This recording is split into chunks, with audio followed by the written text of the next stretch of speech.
আমাদের এই ভোটের গাড়ির মূল উদ্দেশ্য হচ্ছে গণভোট বিষয়কে নষ্ট করার জন্য না ভোটের প্রচারণা শুরু করেছে।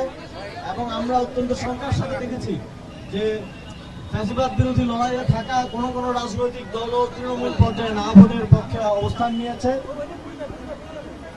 তারা সেই ফ্যাসিবাদী ব্যবস্থাটি কায়েম রাখতে চায়।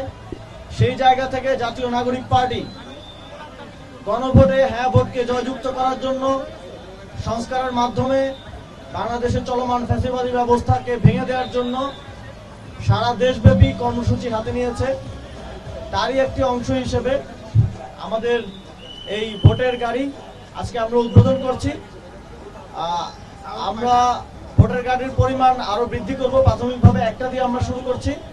এই ভোটের গাড়ি সারা দেশে গণভোটের পক্ষে সচেতনতা তৈরি করবে, সাধারণ মানুষকে গণভোটে হ্যাঁ ভোট দেওয়ার জন্য উদ্বুদ্ধ করবে এবং গণভোটে হ্যাঁ ভোট দিলে কি কি সংস্কার হবে সেটার বিষয়ে সচেতনতা তৈরি করবে। ইতিমধ্যেই অনেকে গণভোট নিয়ে নানা ধরনের গুজব ছড়ানো শুরু করেছে।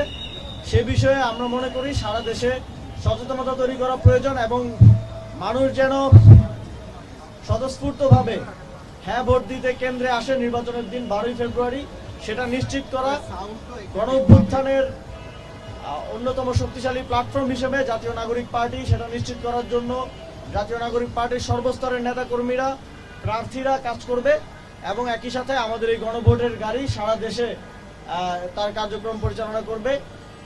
আপনাদের সকলকে আবারও